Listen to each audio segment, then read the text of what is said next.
Want to know how elite tax advisors win the due diligence game to satisfy ultra-high net worth clients who expect the very best?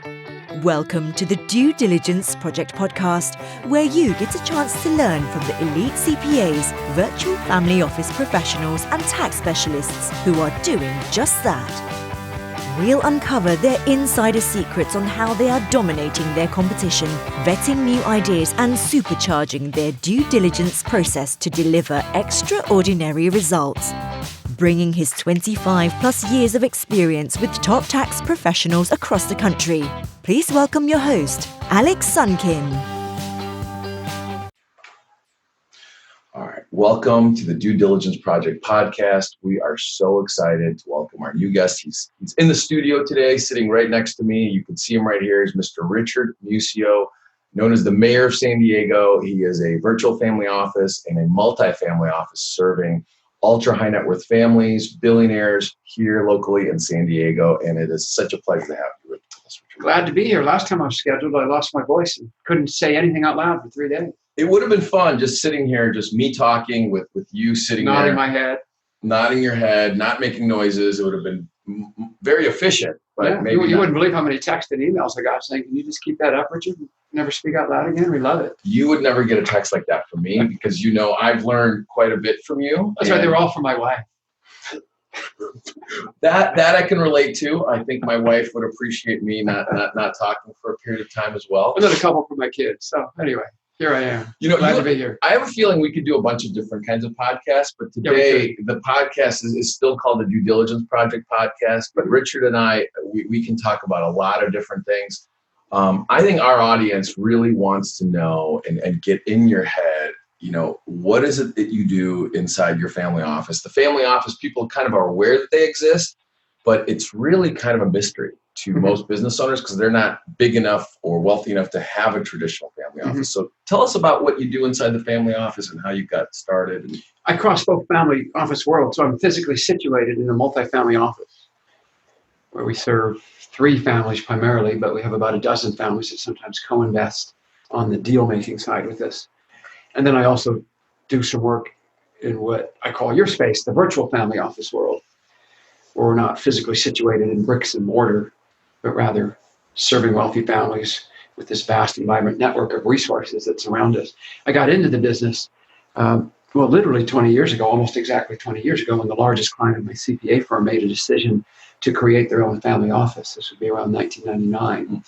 They made that decision because they felt that the quality and value, or particularly the value, the quality of the work was good, but the value they were receiving from traditional service models from CPAs, attorneys, wealth advisory, property managers, etc., it was very much geared to the typical client of those law firms, CPA firms, wealth advisory firms, in other words, what I call B and C value. And so they said, what we want to do is aggregate resources in-house, go out and get best of brand resources, CPAs, attorneys, wealth advisors, property managers, whatever the case may be, and just bring these resources in. That multifamily office, of course, is well over $2 billion of asset value now. But it was decided at that time, 20 years ago, to internalize these resources because they simply weren't getting value from traditional service models all across the board. Now, you were a traditional CPA firm prior to Right, it was tough. shift. It was tough because I assisted my most significant client in their transition away from the CPA firm. Not entirely, because there were still certain things that they needed the CPA firm to do, but so much less than before. And then they offered or made me an offer I couldn't refuse, as the saying goes, to come on over. So, you know, I joined them. I'm there 24/7 access, but I have, 24 other wealthy individuals or families that I work with. So I don't work with them full time, even though I'm physically situated there full time. They just want the 24/7 access. But because I have some free time, I work with other families. Speaking of free time, there was a point in your career where you didn't have much free time, right? You had a lot of clients. Well, yeah, the traditional service model, the pre-2000 version of being a CPA, where you have well over 1,000 clients, and you're lucky if you know 200 of the names, cranking out tax returns for back then $500 or whatever. It was a volume game. It remains in many CPA firms' cases a volume game. So you're just doing tons of work for lots and lots of people instead of focusing on your very best clients. So you went from over 1,000 clients. Now it sounds like you have less than 20 clients. Yeah, I mean, I probably get paid from about 15 different sources every year. And so what does that mean into your quality of life and your Well, ability? it's better because you're not, for example, grinding your way through tax season. To the extent that I have a tax season, it's managing the relationships with the half a dozen of CPA firms, from sole practitioners to one of the big four, that, for example, do all of the work in terms of tax returns and tax planning and everything else for all of the hundreds and hundreds and hundreds of entities associated with the multifamily office. So it becomes relationship management. So you're affected somewhat in tax season, but not because you're the guy doing the work. You're just trying to keep everybody sane so that important work can get done. Now, obviously tax is a big issue. What is the biggest challenge your clients usually face? Is it tax, something else? Tax doesn't usually make the top three on the list. So if you talk to a billionaire, if you talk to an extremely wealthy family, reducing income taxes is perceived in the family office space as something that their talent, their resources just naturally do on an ongoing basis. So they're usually getting that at that level. Okay. If you take a poll of wealthy families and billionaires, the things that keep them up at night are, for example, we don't want the grandchildren to become trust funders. So it's succession planning issues. Security is a huge one, including cybersecurity probably being at the top of that list, not just physical security. Always taking a trip to Europe, we need to have a good security service. It's, we have all of these family members, first, second, third, fourth generation. Everything's very public now. How do we remain secure, especially from a cyber standpoint, so that we don't have some great grandchild, on Instagram telling the world that we're worth $2 million or whatever the case may be and getting kidnapped. Those issues are very important to them. As part of succession planning, the grotesque uncertainty in the estate tax laws in this country also keeps some people awake at night, especially if it's a family-owned business. It's part of the equation that they want to pass on to another or a next generation. So it's fascinating as a client, as a business owner's net worth, goes from $1 million to 10 million and upwards towards 100 million. It seems like that's the range where tax planning really is very important. Once they go beyond 100 onto $1 billion, all of a sudden taxes are not important. They've got other issues, and you're able. It's not that they aren't important. It's just that they're not top of the list.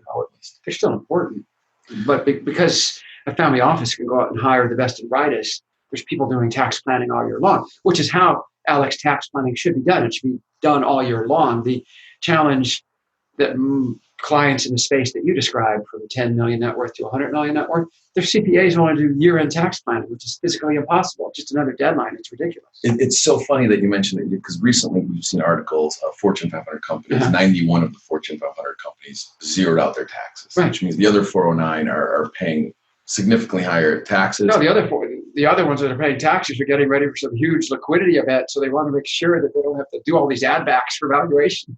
That's why they're paying taxes. Well, my thought process is, I guess, without seeing the tax returns, my thought process is perhaps these 91 are the business owners are investing more time with their tax planning teams throughout the year. Oh, they are. Yeah. And the other ones are looking at, my third-party tax preparers are going to handle it, and then the results are very different. The results are very different, because if you aren't working on it constantly year-round, you're limiting your options. First of all, let's do specific tax planning techniques.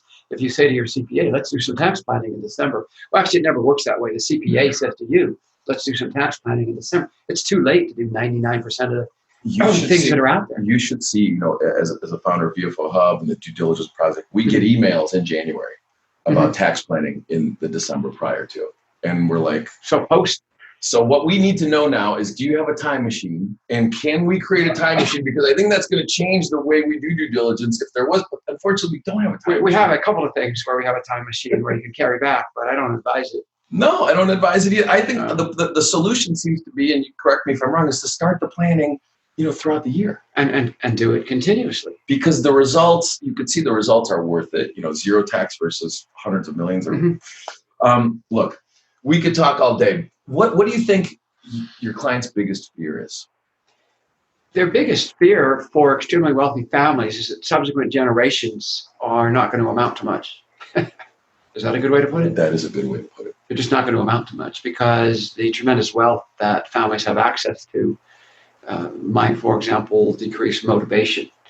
Now, one can debate all day long how important hard work is or isn't for most wealthy families. It's not about working hard. It's about finding things to do for subsequent generations that those generations are passionate about, where they're making a significant difference or putting forth some form of significance into the community, into the world at large, as opposed to merely making piles and piles of money.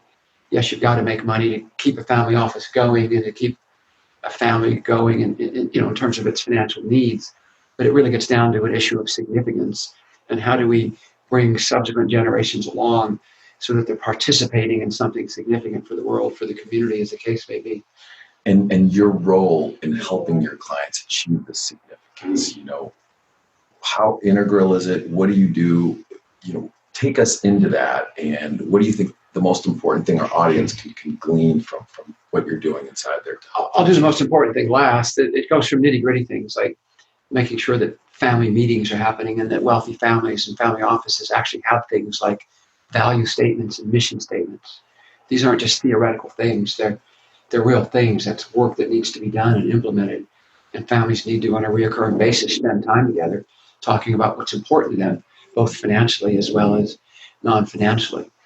Okay? So it's from those nitty-gritty things to tremendous amounts of relationships and relationship management. So all of the various resources that families need who are at this level, both financially and non, they're coming now because you can only fit so many people in an office building. Mm-hmm. That old-fashioned multifamily or single-family office of internalizing all resources, it hardly exists anymore on the West Coast. It does exist somewhat on the East Coast, which is more old-fashioned. We now have to outsource significant amounts of functions because you can't bring it all in.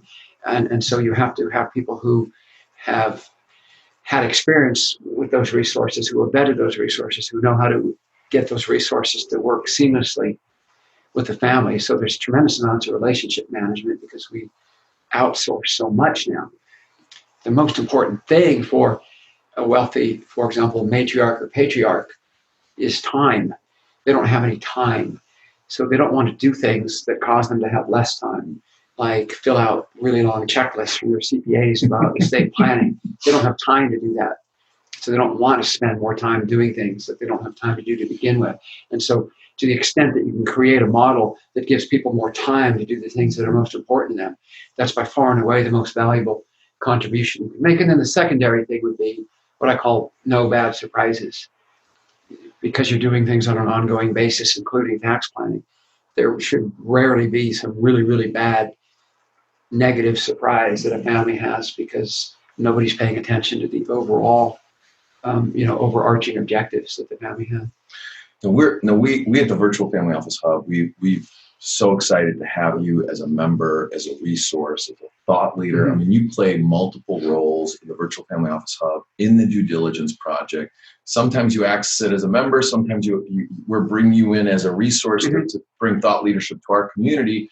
Talk to us about how you use those resources to, paint this perfect world picture for your clients. Well, for most clients, wealthy clients, and if they also have outside advisors, if they're a wealthy client that's trying to transition mm-hmm. to this loftier plane, frequently anything that you're discussing is somewhat new. So new can be sort of frightening to people. Yeah. So if a client, for example, is a prospect for a family office and they've never done a significant income tax plan, as an example, many of the specific approaches and techniques will be new because they're not being done at the level of B and C clients at CPA firms, as an example. Same with estate planning. The more esoteric, sophisticated planning isn't being done by estate planners who draft living trusts, just not being done. So you have to build education into part of it because if something's new, people need to feel comfortable with the newness. They need to understand how it works. And then the key part is the vetting. To the extent that you're doing more sophisticated planning than the average bear, as Yogi Bear would say, needs, you need to have the resources already vetted and in place. You can't say, well, here's a great idea that you should do. Now we have to go find somebody who does it. That's simply not going to work. In part because nobody has time to work that way. Well, let's talk about your vetting process. I mean, it seems to me like your vetting process, your ability to use leverage and access best-in-class, best-in-breed resources is really one of the keys to your success. Yeah, so vetting process, tremendous amount of face-to-face meeting, the old-fashioned way of doing business. Okay, tremendous amount of due diligence, just reviewing techniques and planning opportunities that people put out into the public. Somebody says that's a great idea. You need to look at their experience. How much of this have they done? Are they a thought leader on the subject? Do they, for example, present continuing education to attorneys and CPAs about the matter? Or is it just something they read in Forbes magazine, or even worse yet, the Airplane magazine was flying to a business meeting? We definitely favor resources, for example, who contribute significantly to the continuing education world. They tend to be much better at understanding the moving parts that are associated with sophisticated planning, because they have to teach others how to do it, whether that's through the Cal Society of CPAs, through private education groups like what you do. People who teach others tend to be much more expert at that particular discipline than people who don't. Well, one of the things... One of my prejudices. Yeah, well, working with you and meeting you is one of the reasons we built the Virtual Family Office Hub, the Due Diligence Project. I mean, I have to give you a lot of credit because, working... Yeah, you guys are doing a great job of bringing technology into what used to be entirely old-fashioned. Well, it's going to take me a long time. It'll be an infinite amount of time for me to gain the same experience that you've gained. And so instead of doing that, why not just build a community of people like you, elite CPAs, tax professionals, virtual family office leaders who have seen a lot of planning, and let's build a community of independent members like you, and then throw everything in the middle and have you guys critique it, because that's what you do great. You critique strategy. Yeah, and almost nothing is new to us or to me. I've seen almost everything. Yeah. Whereas for somebody who's just getting into this, so many different things are new. You want to take the newness away for somebody who's new. Does that make sense? It does. Yeah. But what's powerful now is because the best people in the world have left the big firms, formed small firms. We use technology. You used to have over 1,000 clients. Now you have less than 20. You're making more money with less than 20 than you did with 1,000. Things are changing. What we're doing now is we want to find as many Richard Muscios out there all around the country who have their unique experiences with their set of resources and have them introduce their favorite resources in the hub.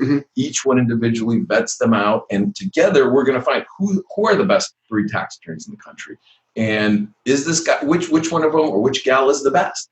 And because we rely on people like you for that due diligence and that feedback, we really get to that cream of the crop. Yeah, and further, that shortlist changes over time for many reasons. Yeah. People get older, new people come in who are very talented. There's a huge generation of younger CPAs and attorneys now who are exceedingly tech savvy. Sure. And that's very attractive to me because everybody who I work with doesn't have time. Okay, but it's not just the people who change. The tax code changes. So approaches to tax planning change. Obviously, the estate tax changes dramatically. So the approach to planning there changes. So it's in a state, this world is in a state of constant flux. So you can't say, well, I've met the three best who do pick any technique. And so now I'm set for the next 20 years. 20 years from now, those 3 people may be dead, right? At least one of them probably will be. The point would be that, they may transition to other things, health issues, whatever. Everything is constantly fluid. So you have to constantly be out meeting new potential resources to add to what I would call generically the platform. Now, the traditional CPA firm, they've relied on associations. So you have these. Well, they rely on the referral network. They rely on a referral network. Which I guess is an association. That's an association of local advisors, local attorneys. Yeah. And then they plug themselves into these national, international associations, which is a bunch of other W-2 boxy firms. How is the Virtual Family Office Hub, the due diligence project, the independent firm, so the network different from some of these, the referral network or the association? Well, it's simply not a referral network because there's no expectation that you're going to get any business back from anybody that you're driving business to. In every case, you're serving the end user, the matriarch, the patriarch, the family business.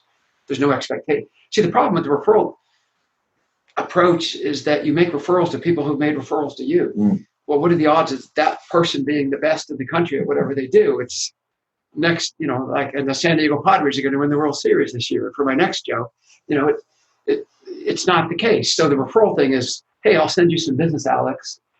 But my expectation is you'll send me a couple of good clients back. And then if you do that, I'll send you some business, Alex. I mean, the whole thing is not even healthy.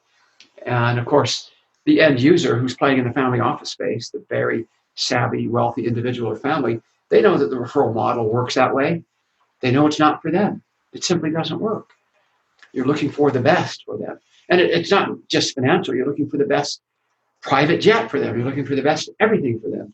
And the traditional, and let's talk about traditional family office space versus what the family office that you built, which I think is really amazing. The traditional family office is you hiring W-2 employees. I mean, and we still have that. And you still have that. But do you think you can hire the very, very best people in the world to work in your as W-2s for your family office? Not now. It was possible 20, 25 years ago before technology became so vibrant and powerful. You could. Because 20 or 25 years ago, human beings actually possessed proprietary knowledge that nobody else could gain access to. Now, because of the internet and Google, the consumer can gain access to 90% of that information. So you can still hire good people as W-2s, probably not the best. In the old days, you could hire the best because there was really no competition for them because there was no technology. But because of technology, look at us. We're talking to you and LLC works. You can go out and read it on your own, for example. Sure. Whereas 20 or 25 years ago, if you wanted to know how a charitable remainder trust worked, you couldn't find anything on it because we didn't have these resources. So you had to go find an expert or bring a really good one into the family office. But your family office and virtual family office, really a combination of multi-family office or virtual family office, where you're using technology and it's a blended approach and strategic leverage to find best-in-class peer-reviewed resources to support you so that your clients, from one point of contact, saving them time, they only have to make one text, right? Right. They don't need a special app. Text. They just text you, right? Yeah, they don't want to call 12 people. Because of time. And then they want the confidence to know that they're not just calling someone who's got a bunch of local W-2 or referral sources. Right. You have a network of best-in-class peer-reviewed resources. Yeah, local has nothing to do with it. We don't care what people are because of technology. And what does that mean to your ability to create for them the lives that they've asked you to help? Well, it just makes it so much more efficient and so much more value can be provided.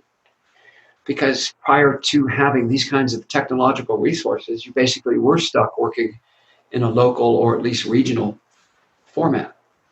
Now you can access the best resources all across the globe for whatever the particular need is of the family.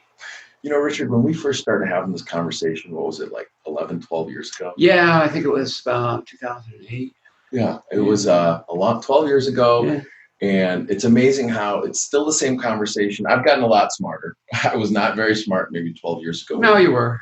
I was okay. Yeah. But it's amazing how, we were talking about this 12 years ago, and now it's just louder and louder. And now the marketplace can see it. Well, the consumer is demanding it. The very high-end consumer is demanding it, which is good. That is good. We've been talking about how CPA firms are not going to be able to practice the way they've been practicing. And now all of a sudden, now it's just coming to this point. Yes and no. Some can, some will. The CPA firm of the future, that's not for everybody. Let's be frank. It's for 10% of the CPA population who truly wants to provide amazing value to their very best clients. The need will still be there for CPAs to do compliance work. As long as people are clearly articulating what their value is. For example, we outsource tremendous amounts of work to traditional CPA firms. They have no desire to be up here. They're just comfortable being here, and that's okay. They do great compliance work, and that's okay. This isn't for everybody. It's for people who want it, and there'll still be a need for traditional service providers in wealth advisory, CPA, legal, who are just quite content to just do the work.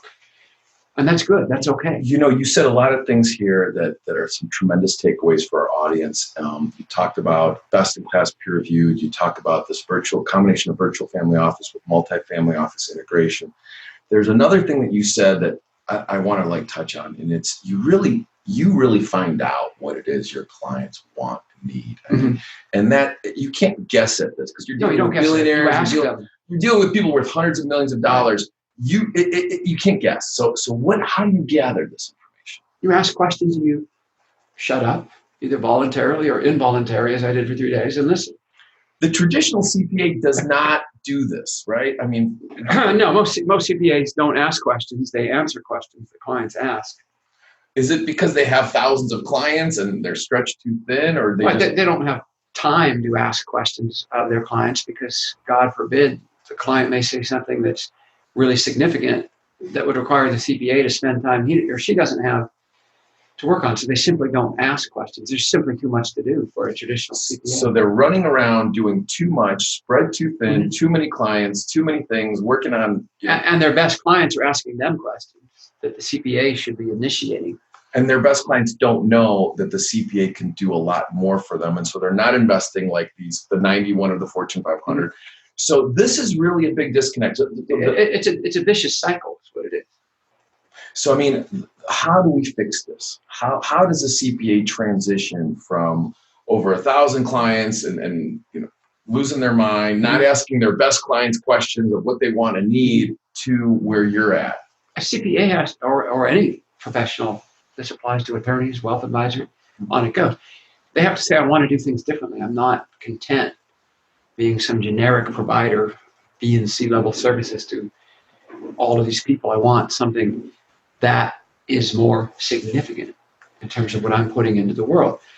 The best way for a CPA to create more significance in the world is to help their very best clients put more significance into the world. You just have to commit to it. When you do this, let's talk about the results beyond the money. For you, for your client, we're talking making a huge difference in communities, let's talk about what this means to you, the ability to create this kind of value. Well, you don't talk about, hey, I did a great job on preparing Joe Smith's income tax return. You say, well, I played a key role in assisting so-and-so in building 5 more orphanages down in Tijuana to educate children in poverty, because poverty is the worst thing in terms of helping people lift themselves up to a better life. You have to get out of that cycle.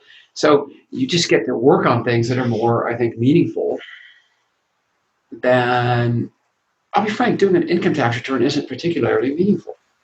It's not. You might say, oh my goodness, he just offended the whole profession, but it's not. I could give you the name of 3,000 CPAs who'll do a fine job on preparing your income tax return. But is it meaningful? Or is building orphanages in Tijuana meaningful? Is working on the human trafficking issue, which is a huge issue here in San Diego, and solving that horrible, horrible issue. Is that meaningful? Or more meaningful than preparing a tax return? I'm working with my families on that particular issue to make sure that America's finest city can truly call itself America's finest city. So, I ask CPAs who think they might want to get into this, what do you want to be remembered for when you're 90 years old on your deathbed? Oh, she did a pretty good tax return, or wow, she really helped in this community create significant value and make this community or this world better than it otherwise would have been, but for her contributions. Different people want different things. It's all okay. Yeah, I mean, I think you touched on a lot of things. Business owners are a lot. Business owners can contribute a lot of things to society. Building orphanages, Yeah, it's not just money. It's time, it's talent, it's your network, and how they can. And without your leadership, because you and I both know the business owner does not understand the world of tax planning, all these. Nor do they want to understand it. Why should they? But having someone like you build something for them, this virtual family office, best in class, that allows them to save taxes, save costs, build orphanages, and become significant, they must look at you and be like, wow, thank you. That's... Sometimes you get thank yous. My wife says it's like being in the mafia. I'm not going to be allowed to get out until I'm dead. No, and job security, I guess it's a good thing. I think the leadership that, I just think you've taken ownership of the leadership position that you have, even though you're humble about it, you've got a little ego about it, but you're very funny about it. But this is funny, but it's also really important. You're leading these people and you're helping them make these decisions that make a difference in community. Look, Alex, I'll be frank. My foundation, Ruby Feet Before You Foundation, Oceanside Turkey Trot, fairly well known. Yeah. Been doing it for 14 years to make the community a better place. Just learned that one of the young Hispanic women that we put through the Dream Big video series and program many, many years ago when it started was just named head track coach at University of Pepperdine. She was the first member of her low-income family to go to college and graduate from college. When I'm on my deathbed, when I'm 90, or if it's tomorrow, whenever it's going to be, it's things like that I will say, okay, I didn't just waste my time on this planet. It's not, well, I did a great job on Jill Smith's tax return in 2019. I don't do tax returns, so I outsource all those. But you see the point. You're trying to say, is it for me to be somebody of significance? And if you don't want to be that and you just want to do compliance, that is okay too. I don't want to say that one is better than the other. They're just different. Yeah. And where people want to go depends on how different do they want to be with their life. And I don't think it matters, whether you can't come into the business looking to make a difference or you come into business to make money. Once you start and you realize what's going on, eventually you find this track. And I love the fact that you're doing both. You're successful, you're making a difference, you're helping your clients make a difference, you're giving back. There's this richness, this fullness. I think the young generation coming up want more significance. Well, that's an interesting point. The younger generation definitely wants more significance. And I did mention this when you asked your first question. What are important to wealthy families? The young generations, the family members in their teens and 20s and 30s, they're saying, well, we want to make sure that what we're doing is significant to this planet and significant in a good way, as opposed to significant in a bad way, like harming the environment. Yeah. It's much more important to those younger generations, sustainability initiatives and all of that. I mean, that's real. People my age can look at it and go, oh, a bunch of, post-millennial, whatever generation it's called. That, what does that have to do with making money? That it's real. And so now in many cases, the parents are learning from the children. In my case, my diet's way better because of my healthy 20-something-year-old 3 adult children. Because they're concerned about, well, what's planet Earth going to be like 100 years from now? So these, whatever you call it, social venture capitalism, B corporations, sustainability, this is a very real trend in the family office space because the youngest generations are demanding it. Yeah. And so the senior generations have to listen. And more important, the advisors have to listen. Otherwise, the advisors aren't going to be part of that movement. That's awesome.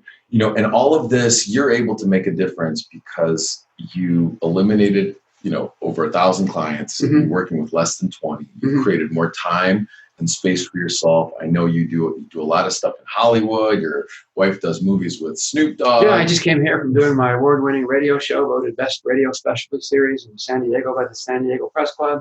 We have a lot going on, but it all ties together. That, for example, is the platform that I use to talk about the things that are important to me to put out into the world.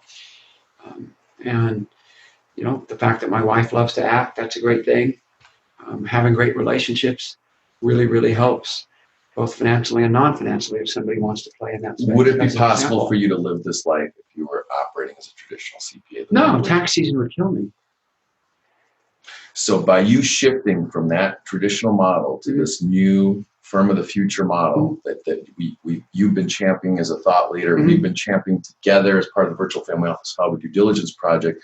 I mean, it's really brought significance and richness to your life. It's given me more time to do the things I want to do. In my case, it hasn't been I make way more money. Now, you can use this approach to make way more money if that's a goal. I was making plenty of money before, and I've done sufficiently well after. But the point is that I didn't want to be spending all that time to make that money. I'd rather spend less time and do more significant things. That's simply what interested me. Also, participating in my kids' schooling and education and spending time with my children while they were growing up. That was very special. If you miss that, you don't get a second chance. Well, here in California, everybody gets remarried and has more kids, so they get a second chance with the next batch of kids, but I'm being sarcastic again. My point is you don't get to experience that again. I went to the radio station today to do 2 shows, and my daughter Demi, who owns Solana Beach Coffee Company, who also does voiceover and commercials on radio, went with me to cut some voiceovers that she's doing at the same station. She's now 23. And it's just fun being able to have time to do things like that when most of my brethren and sisters are already buried in tax season. Absolutely. Listen, it sounds like you're doing absolutely right thing. I'm having fun. I'm having fun with this interview. It was fun getting to know you and building this amazing relationship with you 12 years ago. It's fun to continue this conversation. And it is just a pleasure to have you here. It's a pleasure. I appreciate it. Sorry I stood you up when I couldn't speak. No, I think we're going to do another one of these because Richard has a lot to share. There's a lot of wisdom. We're able to only extract a few things from him, but we learned quite a bit. We learned that, ultra affluent business owners may not care about taxes. After a certain net worth and income level, they have other things that they want and need. But unless their lead advisor asks them those questions, we're not going to find out what it is they want and need. And we also found out that there's tremendous richness and other non-monetary assets that can be generated through new time that's created. And if we help a business owner eliminate massive amount of income taxes, they don't have to take that time savings and put it back into making more money. They can enjoy and create other assets that are non-financial that bring more richness and joy. And this is really No question. Richard's leadership and his sharing of his personal story and what he does as a leader to these affluent business owners is making a huge difference. Well, the reason I wanted to have Richard on here is those of you who are elite CPAs or family office leaders, you have a tremendous responsibility and ability to make a huge difference in your community to support these affluent business owners that need your leadership. So the more we can learn from people like Richard, the more we can make the world a better place and really give back on a multi-generational level, which is really what Richard Muscio is doing. And I'm really proud to call you a friend and a partner. So thanks so much for joining us. A lot of fun as always. And we'll do this again. I'd love to do it again. I think we can have a lot more fun next time. And hopefully you guys got a lot out of this. So thank you so much. Have a great day. Have a great rest of your week, everybody. Take care. That's all for this episode of the Due Diligence Project podcast. Be sure to visit duediligenceproject.com to access the resources we have available for qualified CPAs and family office leaders. Our mission at the Due Diligence Project is to help you deliver more significance and value to your very best clients while shifting your traditional practice into the firm of the future.